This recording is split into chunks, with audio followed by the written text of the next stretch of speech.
Rosser goes fiercely after Jim Conley. Atlanta, Georgian, August 5, 1913. The determined onslaught against Jim Conley, his string of affidavits, and the story he told before the Frank jury had its real beginning Monday afternoon. Luther Rosser, starting with the avowed purpose of breaking down the Negro's story and forcing from the Negro's lips a story more incriminating to himself than any he had uttered, went deeply into Conley's past history, his home life, his prison record, and everything that directly or remotely might have a bearing on the solution of the murder mystery. Before taking up the events of the day that Mary Phagan was murdered, the attorney made Conley admit that he had been in jail 7 times. The Negro did not seem particularly loath to make this admission, but was inclined at first to let it go into the record that he had been behind the bars 5 or 6 times. Rosser, however, seemed to have about as thorough an acquaintance with these circumstances of Conley's life as did Conley himself, and he refreshed the Negro's memory until Conley was willing to agree that it probably was 7 times. Rosser's manner of examination provoked recurrent wrangles among the attorneys all the afternoon. He was unmolested so long as he maintained his kindly, ingratiating attitude toward the Negro, which he manifested several times by the remark, "Jim and I are the best of friends. We're going to get along fine." As he departed from the inconsequential incidents of Conley's career and began to touch on the vital issues of the trial, the attorney's benign manner vanished, and his questions were rasped out in such rapid succession that many times the Negro did not have time to complete his answer to one of them before Rosser had asked another. Hooper protested vigorously, and often against this.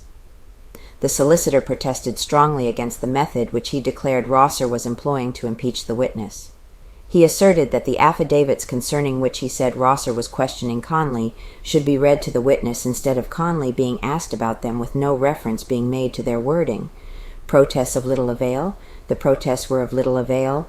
The objections for the most part were overruled, and the cross-examination proceeded along the same line.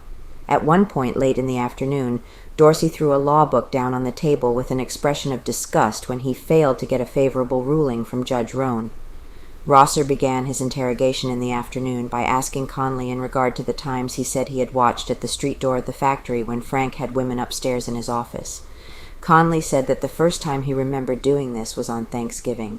The lawyer then proceeded to ask Conley about all of the times he had performed this office for Frank and couples, who, he said, made the factory a rendezvous. Rosser made the Negro give dates, the evident purpose being to show later in the trial that Frank was not at the factory at the times mentioned in the Negro's testimony. Dalton may take stand. Conley related that he was given extra money each time that he watched at the door. Rosser forced him to tell the amount that he received on each occasion. The names of Miss Daisy Hopkins and a Mr. Dalton figured frequently in the Negro's stories of the clandestine visits of couples to the factory. It was said that Dalton later would take the stand and corroborate Conley's story. Conley said that Daisy Hopkins worked at the factory in 1912, but he could not remember much in regard to her appearance. Rosser tested Conley's familiarity with various parts of the factory and questioned him in great detail in respect to his knowledge of the arrangement of Frank's office, the outer office, and all the rooms on the second floor. It was when Rosser began questioning the Negro about his many statements to the detectives that his manner began to arouse the objections of the attorneys for the prosecution. Admits that he lied. "You told Harry Scott that you got up at 9:30 Saturday morning, didn't you?" asked Rosser. "I guess I did, sah," the Negro admitted. "Well, it wasn't so, was it?" "No, it wasn't so." "What time did you get up?" "About 6 o'clock. When you were telling Scott this lie, you looked him right in his face, didn't you?" "No, I kind of hung my head." Rosser continued along this line, bringing out the differences between the stories he told the detectives and the testimony he gave on the stand in the forenoon. He called the Negro's attention to this accoutrement of visiting numerous saloons Saturday morning. Conley admitted that much of this was false.